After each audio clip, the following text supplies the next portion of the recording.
사랑하고 축복합니다. 예, 혹시 무릎 꿇기 퍼포먼스라고 혹시 들어보셨습니까? 예, 스포츠 경기를 보면 가끔 이런 퍼포먼스를 보게 되는데요. 이것이 일어나게 된 사건은 2016년 8월입니다. 당시 경찰의 총격으로 흑인들이 잇따라 사망하는 사건들이 일어났는데 그 이유가 인종차별이었기 때문이었죠. 그 당시에 흑인에 대해서 또 소외 민족에 대해서 이제 인종차별에 대한 이슈가 한창 들끓었던 시기에 미식 축구 선수였던 콜린 캐퍼닉이 경기 전에 이제 미국 국가가 울려 퍼지게 되는데요. 그때 국민 의례를 거부하고 무릎 한쪽을 꿇고 그리고 이제 그 시간을 보냈습니다. 이 모습을 이제 생중계로 미국 전역에 퍼지게 되어서 미국 사회에 큰 파문이 일어나게 됐습니다. 어떻게 국가를 거부하고 그럴 수가 있는가라고 하는 거죠. 그러나 이제 그 의도가 드러나자 이제 이것들이 이제 서로 이해가 되기 시작했는데 그것도 한 무릎을 꿇음으로 인하여서 나는 국기에 대해 거부한 것이 아니라 인종차별 행위에 대해서 내가 거부한 거다라고 하는 고백을 했습니다. 이 퍼포먼스가 이제 점점 자리를 잡게 돼요. 미국의 미식축구뿐만 아니라 뭐 야구 또 축구 경기까지 그래서 그러니까 국기가 이제 울려 퍼질 때에 한쪽 무릎을 꿇고 퍼포먼스 하는 통해서 팬들에게 이 메시지를 전달하는 거예요. 인종차별에 반대를 우리가 전합니다. 그 안에 선수들 가운데서도 수많은 인종이 있고 또 차별을 받았던 바로 그 분위기를 바꿔보고자 선수들이 이렇게 무릎을 꿇고 이제 퍼포먼스를 진행하기도 합니다. 그리고 우리가 잘 알고 있는 손흥민 선수 있죠. 손흥민 선수도요, 독일에서 엄청난 인종차별을 받았다고 합니다. 그 영국에서도 지금 간간히 인종차별을 받았다라는 소식이 들려지는데요. 이렇게 실력이 있고 유명한 축구 선수인데도 아시아인이라고 하는 이유만으로 인종차별을 받았다라는 것을 우리가 보게 되죠. 이거를 보면은 단지 나와 다르다라는 이유만으로 차별한다라는 것이 얼마나 나쁜 일인가, 또 상대에게 얼마나 많은 상처와 아픔을 주고 있는가라는 것을 우리가 알 수가 있습니다. 자, 그런데 사는 성도는 이런 차별을 만약에 내가 받았다라고 한다면 여러분 어떠시겠습니까? 종종 우리 한국 분들이 이제 유튜버에서 여행하는 분들이 외국에 갔다가 특히 유럽 쪽에 갔다가 인종차별을 당할 때가 종종 있다고 해요. 그러면 거기에 대한 반응들을 이렇게 올려주시는데 물론 이제 매너 있게 그것들을 잘 이제 이겨내기도 하지만 마음이 상해 있는 모습을 우리가 보게 되는데요. 만약에 내가 차별을 받았다는 여러분 마음은 어떠시겠습니까? 만약에 우리 교회가 또는 우리 기독교인들이 세상으로부터 차별을 받았다라고 한다면 여러분 어떠시겠습니까? 불과 몇 년 전이죠. 코로나 팬데믹으로 온 나라가 방역하느라 시끌벅적했던 시기가 있습니다. 그리고 그때 신천지에서 코로나 확진자가 다소 발견이 되었죠. 근데 이 신천지 통해서 누가 함께 욕을 받았어요? 교회가 함께 욕을 먹던 때가 있었습니다. 또 확진자가 나오지 않고 방역수칙을 잘 지키고 교회에서 예배를 드리는데도 예배에서 모이는 그 모습 자체를 마치 전염병의 온상인 양 근원지처럼 교회를 향해서 핍박하고 비방하기도 했어요. 당시 제가 기억하기에도요, 회사에서 주일에 교회에 나가면 예배를 드리지 말라라고 권면하고 심지어 확진자가 생기면 지금 물겠다라고까지 하는 협박 아닌 협박을 우리가 듣기도 했습니다. 사회에서도 마찬가지였죠. 교회가 방역수칙을 잘 지키지 않아 확진자가 나오면 구상권을 청구한다라고 발표해서 교회를 또 위축되게 만들기도 했죠. 이런 그런 상황 속에서 우리가 잘 견디오고 또 지금까지 우리가 이렇게 이겨낸 모습을 보면은 참 감사하고 또 뿌듯하기도 하고 또 그러면서도 앞으로 또 하나님이 또 우리 가운데 함께 하실 믿음을 가지고 더 단단해지게 되는 그런 계기가 되기도 했습니다. 지금까지 이렇게 믿음을 잘 지키시고 이제는 지키시고 또 하나님께 영광 올려드리는 우리 모두 성도 여러분들을 칭찬하고 격려합니다. 또 지금까지 그 수고에 감사를 드립니다.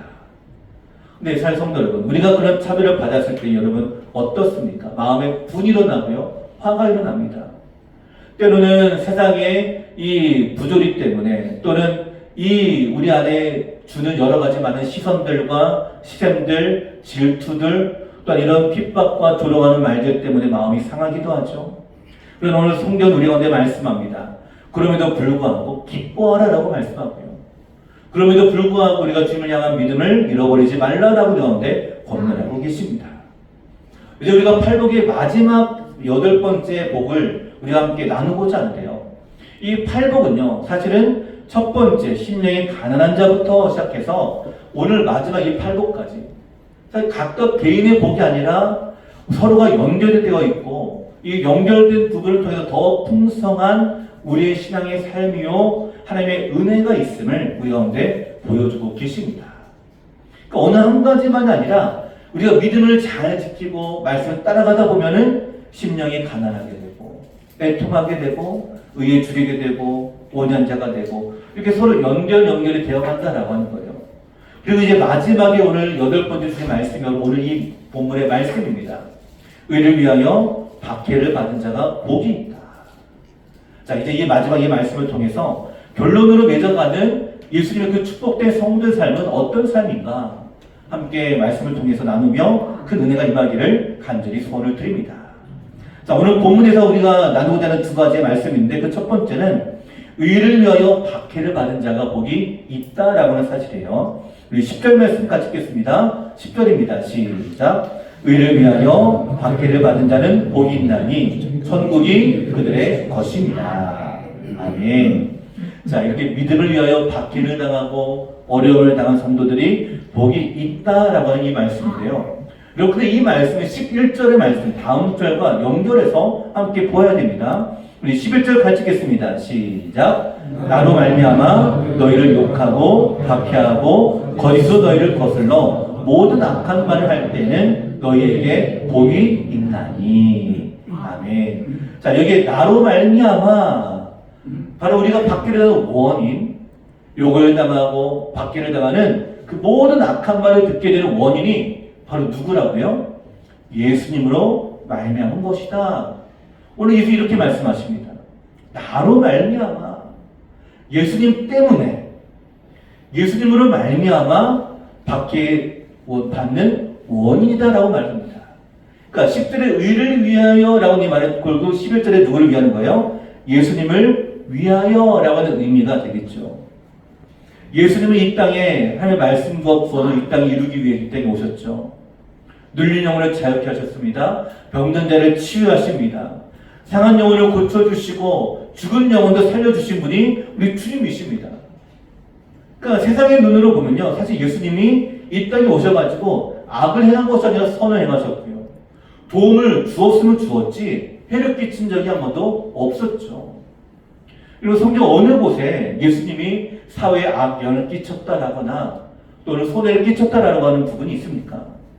그럼에도 불구하고요, 그런 예수님을 향하여서 바리새인들은 안식일에 치유 역사를 일으켰다며 율법을 어겼다고 정죄합니다.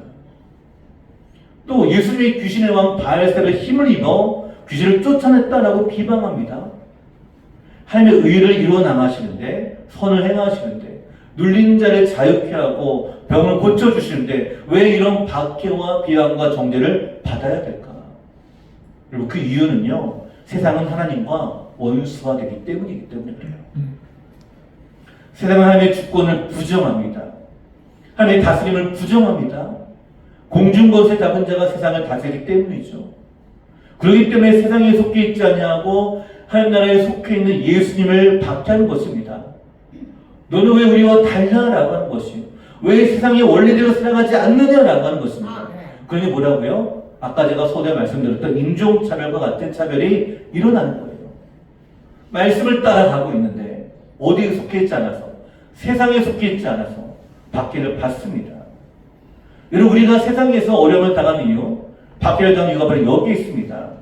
11절의 말씀과 같이 나로 말미암아, 예수님으로 말미암아 내가 예수를 믿고 하나님의 나라가 되고 하나님의 나라에 속한 자가 되어서 그 나라를 이루려고 예수님처럼 선한 일을 힘쓰고 또 그대로 우리가 살아가려고 하니까 세상이 우리를 박해한다라고 하는 것이죠. 하나님 나라에 속해 있다는 이유만으로 세상에서 차별을 받는 것입니다.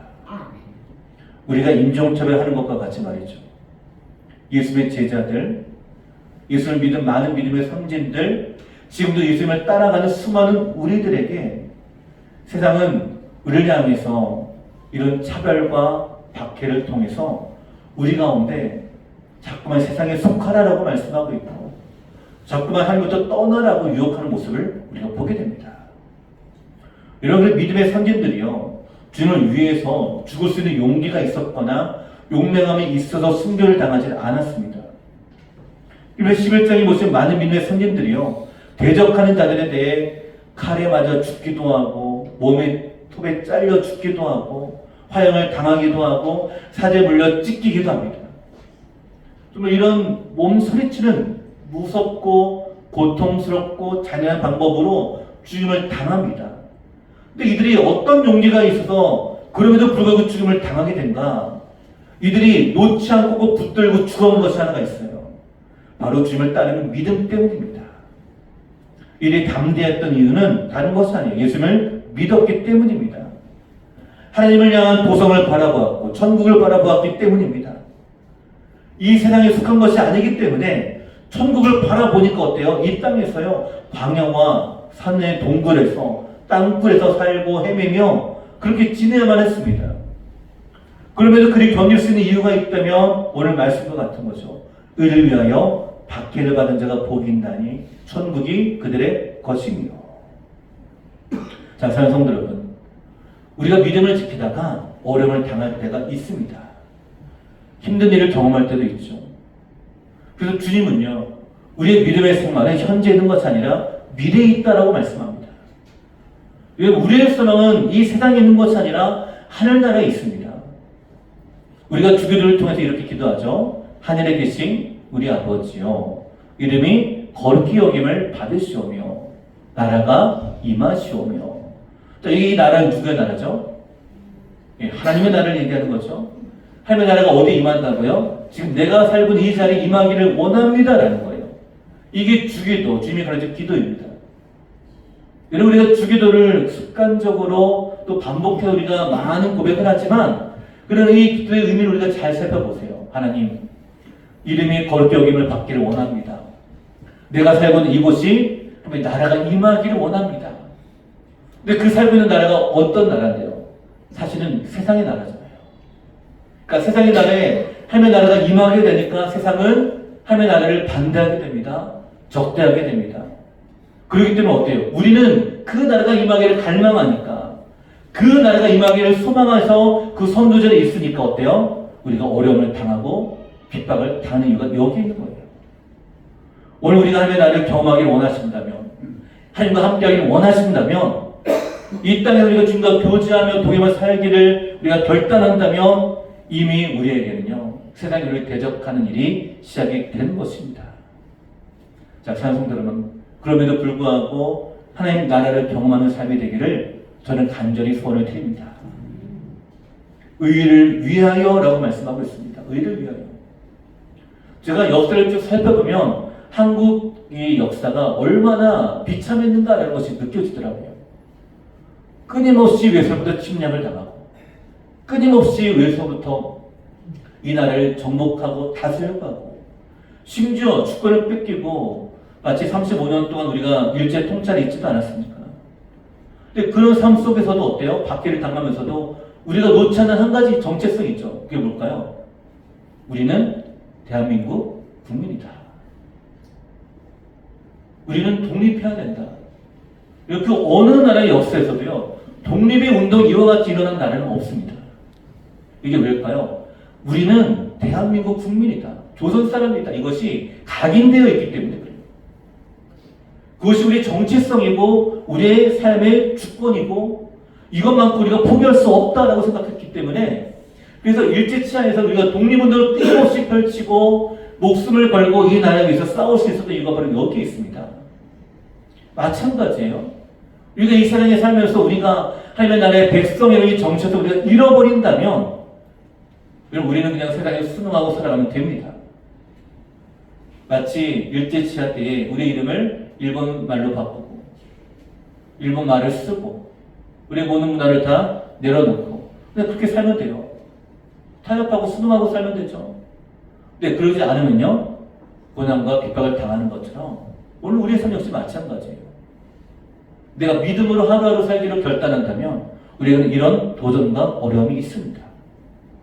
그리고 이것뿐만일까요? 아닙니다. 그리고 여기에 박해라고 하는 것은요, 내가 믿음을 지키다가 당하는 내 몸의 피곤함과 어려움도 박해예요. 이것도 세상의 유혹이기도 합니다. 그리고 요즘과 같이 바쁘고 힘들 때가 어디 있습니까? 사실 시간이 없어요. 시간이 없어요. 제가 우리 중보기도 이 모임에, 중보기도 릴레이 기도를 이렇게 하다 보면은, 이제 제가 이 배치를 하다가 그냥 제가 빈 공간에 넣은 이유가 있습니다. 다 이해가 돼요. 예, 그래서 제가 그냥 비워놨어요. 하나님께서 채워주시겠지. 기도하는 거예요. 그만큼 어때요? 몸이 피곤합니다. 지칩니다. 그럼에도 불구하고 헌신된 분들이 계세요.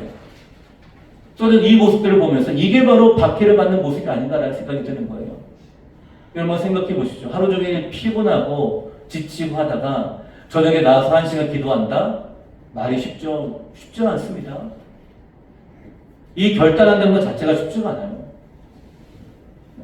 어느 누구도요, 집에서 1시간 사실 쉬고 싶어요. 편하게 소파에 앉아서 TV도 좀 보면서 몸이 좀 쉬기를 원하고, 그러지 누가 몸을 움직이고 누가 그 짬 시간을 내가지고 와서 기도하려고 하지는 않습니다. 근데 그럼에도 불구하고 오늘 중보기도의 그 표를 한번 보십시오. 그리고 비어있는 것도 있지만 헌신된 분들이 많아요. 특히 주중에 그 헌신된 그 부분들의 모습을 보면서 제가 남는 시간을 내가 주께 드리는 것이 아니라 내 시간을 주께 드리고 결단하고 나아가는 거예요. 여러분 이것이 얼마나 귀하고 아름답습니까? 또 이 모습에 너무나 감사드려요. 우리 안에 이 기도의 끈을 놓지 않기 위해서 이 사명을 가지고 나아가는 거예요. 그리고 이것뿐입니까? 우리 장로님들이 리모델링하는 가운데서 힘들고 지칩니다. 작년 1월부터 계속 시작했어요. 계속. 이것이 쉬지 않고 계속 이어지고 있는 거예요. 여러분 이 쉬운 일이 아닙니다. 이걸 해가지고 뭐 우리 안에 이익이 일어나는 것도 아니고 물질적인 또 뭐 어떤 유익을 내가 얻는 것도 아니에요. 그저 하나님께 순종하는 마음으로 사명을 감당해 나갑니다. 어떻게 하면 더 아름답게 꾸밀까를 고민하다가 잠도 설칩니다.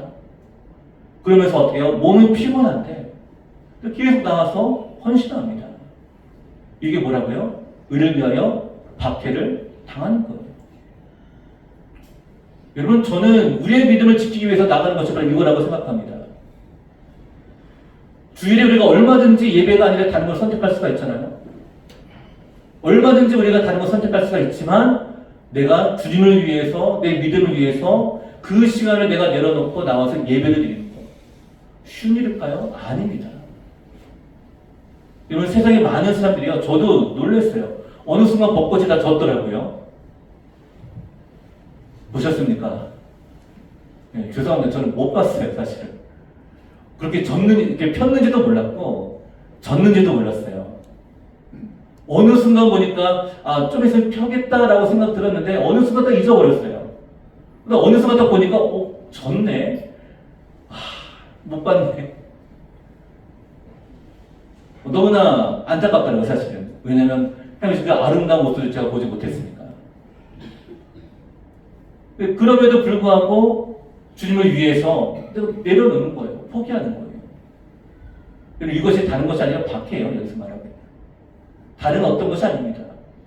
외부에서 어떤 공격을 가거나 또 우리를 향해서 어떤 큰 대적이 일어나거나 마치 우리가 역사에 나오는 것처럼 공산당이 총을 들고 우리를 향해 겨누면서 네가 예수를 저주하고 내가 살려주겠다라고 말하는 그런 시험과도 같은 것이 박해가 아니라 오늘 내가 믿음을 지키기 위해서 나의 피곤함을 이겨내고 오늘 내가 믿음을 지키기 위해서 나의 시간을 노력하고 투자해서 주께 내가 드리기로 헌신하고 나의 피곤한 마음과 육신을 주께 온전히 내어드리는 그 모든 상황들이 사실은 다 박해에 속하는 것이고요. 그리고 이것들을 감당해 나가는 것이 바로 복되다라고 하는 성경은 우리 가운데 말씀하고 계십니다. 왜냐하면 하나님이 살아계시기 때문입니다. 오늘 살아계신 하나님 앞에 믿음으로 나가는 우리가 되기를 간절히 손을 드립니다. 그리고 무엇을 위해 살아가야 될까요? 무엇을 위해 우리가 살아가야 되겠습니까? 다니엘의 세 친구들은요, 우상 앞에 절하지 않으면 풀무불에 던져 넣겠다라는 그 유혹을 받습니다. 이 위협 앞에서 이들은 타협하지 않아요. 그 순간만 내가 고개를 숙여야지라고 하지도 않아요. 하나님께서 구원해 줄 것을 믿고 나갑니다. 근데 그 뒤가 더 중요하죠. 그러나 그리 아니하실지라도, 나에게 복을 주지 않을지라도, 너에게 보답하지 않을지라도 나는 하나님을 위하는 삶을 살겠습니다. 의를 위하여 살아가는 삶을 선택하겠습니다. 오늘 우리가 하나님을 위하는 삶을 선택하여 이 복된 삶에 나아가는 저희 성도 여러분 되시기를 간절히 소원을 드립니다. 두 번째로, 그러기에 고난 속에 기뻐하는 믿음이 바로 복되다라고 우리가 먼저 말씀합니다. 누구나 고난을 즐거워하는 기뻐하는 사람은 없습니다. 오히려 좋은 컨디션으로 또 좋은 기분의 상태를 갖기를 원하죠. 그러나 성경은 말합니다. 오히려 기뻐하고 즐거워하라. 우리 12절 말씀 같이 읽어보실까요? 12절 시작. 기뻐하고 즐거워하라. 하늘에서 너희의 상이 큼이라. 너희 전에 있던 선지자들도 이같이 학하였느니라. 아멘. 뭐하라고요? 기뻐하고 즐거워하라. 피곤한 가운데서도, 박해를 당함에도 불구하고 기뻐하고 즐거워하라. 베드로전서 4장 13절에서는요. 오히려 너희가 그새 고난에 참여하는 것으로 즐거워하라. 이는 그의 영광을 나타내실 때에 너희로 즐거워하고 기뻐하게 하려 함이라. 여러분, 이런 말이 있습니다. 지금 웃는 것보다 나중에 웃는 자가 승리자다라고 하는 말이 있어요. 주님이 오시는 바로 그 날에 그때 진정으로 기뻐하고 진정으로 즐거워하는 자가 저는 진정한 승리자라고 생각합니다. 그러기에 지금 어떻게 하는 거예요? 그러기 때문에 현재 고난에 참여하는 것으로 즐거워하라는 거예요. 기뻐하라는 거예요. 너희 전에 있던 선지자들 이같이 박해를 받았다라고 말씀합니다. 그리고 사랑하는 성도 여러분, 이 어려운 속에 어떻게 우리가 기뻐할 수 있을까? 어떻게 우리가 즐거워할 수 있을까요? 두 가지를 함께 고민의 말씀을 드립니다. 그 첫 번째는 예수를 깊이 생각하십시오. 그래서 예수님을 떠올리십시오. 그래서 예수님을 묵상하십시오. 예수님이라면. 히브리서 3장 1절 말씀 우리가 이렇게 말씀하죠. 그러므로 함께 하늘의 부르심을 받은 거룩한 형제들아, 우리가 믿는 도리의 사도이시며 대제사장이신 예수를 깊이 생각하라. 누구를 생각하고요? 예수님을 깊이 생각하라. 근데 여기 세 번역 성경에서는요, 우리가 믿는 도리를 우리가 고백하는 신앙의 사도요 대제사장이신이라고 번역하고 있습니다. 그러니까 우리 예수님이 어떤 분이냐고 우리가 고백하는 거예요. 묵상하고 고백하고 생각하는 것입니다. 내가 어려움을 당할 때마다, 힘들 때마다 우리 고백의 내용이 단 누구가 아니라 예수님이 되라라고 우리가 언제 말씀하시는 거죠. 예수님을 깊이 생각하게 되면 내가 당하는 고난, 이 핍박은요, 주님이 당한 고난에 비하면, 그분의 십자가에 비하면 아무것도 아닌 우리가 깨닫게 됩니다. 오히려 사도 바울의 고백처럼 주님의 고난에 참여하는 것이 기쁨이 됨을 누리게 됩니다. 저는 구약의 믿음의 선지들이 대단하다고 생각해요. 왜냐하면 우리는 아무리 어려움이 있다 하더라도 우리의 기준이 되시는 예수님이 계시잖아요. 예수님이 먼저 그 길을 걸어가셨잖아요. 앞서가신 분이 계십니다. 그분의 뒷모습만 따라가도 우리는 충분해요. 우리의 가이드가 되기 때문이죠. 그런데 구약의 선지들은 이런 가이드가 없습니다. 오히려 앞서 가야 돼요. 그러니까 더 힘들었겠죠. 여러분, 사냥을 하는 데 있어서 우리가 함께 그룹을 지어서 올라갈 때 가장 힘든 위치는 맨 앞자리예요. 뒤에 있는 사람은 그 앞에만 보고 가면 돼요. 뒤에서는 그 앞사람의 뒷모습을 보고 따라가잖아요. 그럼 좀 나아요. 근데 앞에 아무도 없으면요, 저 위에 있는 목표가 눈에 보이는 거예요. 그걸 향해서 가는 거는 사실 더 큰 용기와 담담이 필요합니다. 그래서 저는 믿음의 선진들의 믿음이 대단하다고 생각해요. 그들의 눈앞에 보이지 않기 때문에, 그 어떤 가이드도 없기 때문에. 근데 지금 우리가 이렇게 말씀하시죠. 보지 않고 믿는 자가 더 복되도다. 사랑하는 성도 여러분, 오늘 우리 앞에 주님이 계십니다. 그분의 뒷모습을 여러분 바라보십시오. 그분을 묵상하십시오. 마음에 새기십시오. 그분을 우리 마음에 기억하고 나아가십시오. 만약에 예수님이라면 이라고 이 말씀을 끊임없이 묵상하십시오, 여러분. 그 상황에서 예수님은 어떻게 하실까? 그 상황에 예수님은 뭐라고 말씀하실까? 그 상황에 예수님은 뭐라고 어떤 마음을 가지실까? 오늘 우리가 주를 묵상하며 우리의 고난의 자리가 즐거워하고 기뻐할 수 있는 믿음의 자리가 되기를 간절히 소원을 드립니다. 그러기에 두 번째 권면의 말씀은 고난을 당할수록 더욱 선을 행하십시오. 더욱 선을 행하도록 힘써야 됩니다. 베드로전서 3장 17절의 말씀인데요. 선을 행함으로 고난받는 것이 하나님의 뜻일진데 악을 행함으로 고난받는 것보다 나으니라 라고 말씀합니다. 선을 행함으로 고난받는 것 하나님의 뜻입니다.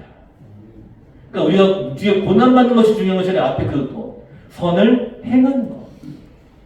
여러분 선을 행하는 것이 하나님의 뜻이기 때문에 우리 고난을 받는 거예요. 그러니까 예수님 우리 대적들에 대해서 우리가 이렇게 권면하시죠. 내 오른편 뺨을 치거든 왼편도 돌려대며 너를 고발할 속을 가지고 난 자에게 거룩까지 되어주고 너를 억지로 오리를 가게 하거든 심리를 동행하고 내게 구하는 자에게 구워주고자 하는 자에게 거절하지 말라라고 말씀합니다.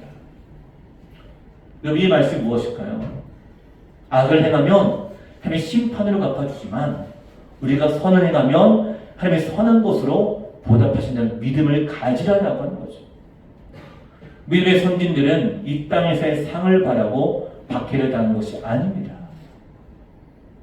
이 땅에서 어떤 뭔가를 누려보기 위해서 박해를 당한 것이 아니에요. 오히려 무언가를 누려보기 원했다면 타협을 했겠죠. 하늘의 상을 바라보았습니다. 우리가 바라봐야 할 것은 하늘의 상입니다. 하나님의 상급인 것이죠. 모든 것이 하나님이 갚아주실 줄 믿습니다. 이 믿음의 고백이 우리 안에 있어서 우리 안에 있는 환난이 소망으로 바뀌게 되기를 저는 간절히 소원을 드립니다. 로마서 5장 3절의 말씀 있잖아요. 다만 이뿐 아니라 우리가 환난 중에도 즐거워하나니 환난은 인내를, 인내는 연단을, 연단은 소망을 이룬 줄 알미로라. 2차 세계대전의 일이었는데요. 당시 독일의 아우슈비츠 포로 수용소에서 수많은 유대인들이 학살을 당했습니다. 그 안에는 가스실이 있는데요. 한 번에 무려 1000명을 죽일 수 있는 가스실이었대요. 당시 유대인을 죽일 때 사형 집행에 쓰이는 가스가 아니라 살충제로 쓰는 가스이죠. 그런 지글론 B라고 하는 이 독가스 5kg을 풀어서 1000명을 죽였다고 하는데요. 여러분 2년 동안 이 독가스를 무려 10,000kg을 사용했다고 합니다. 자, 5kg에 1000명을 죽였었는데 10,000kg을 사용했으니까 얼마나 많은 사람들이 여기 비참하게 죽었겠습니까? 그래서 많은 유대인들이 죽어가는 중에 부르짖었던 물음이 있었다고 합니다. 하나님 지금 어디 계십니까? 왜 이런 고난을 우리에게 허락하셨습니까? 자, 전쟁이 끝나고 연합군이 이 수용소를 점령한 후에 조사하는데 한쪽 벽 글씨에 이런 글이 쓰여져 있다고 합니다. God is here. 하나님이 여기에 계십니다. 자, 전선을 얽힌 철조망, 탈출이 어렵게 철조망 편도에는 수로가 있고요. 주위에는 연기와 시체 타는 냄새를 가득한 화장터가 있습니다. 근데 그런 형편에서 끌려가면 가스에 죽을 수밖에 없는 그런 상황에서 어떤 이름도 모르는 한 크리스찬이 이렇게 기록한 거죠. God is here. 하나님은 여기에 계십니다. 자, 사랑하는 성도 여러분, 여러분의 모든 삶의 환경들 속에 하나님이 함께하고 계십니다. 의를 위하여 예수님을 위해서 어려움을 당하고 피곤한 가운데 그럼에도 불구하고 믿음으로 힘쓰기 위해서 애쓸 때에 하나님 그럼에도 불구하고 그 자리에 함께하고 계십니다.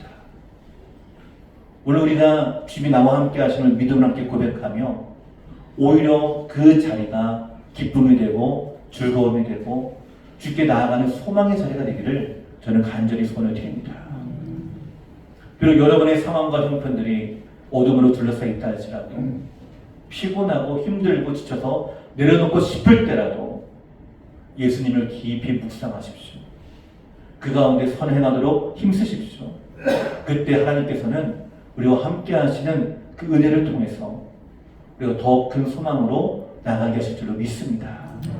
그리고 그 하늘의 상이 우리 임할 줄 믿고 힘써서 끝까지 믿음으로 승리하는 우리 성도 여러분 되시기를 간절히 축원을 드립니다. 이제 우리 함께 찬양 드리겠습니다. 찬송가 391장 함께 찬송 드리며 내가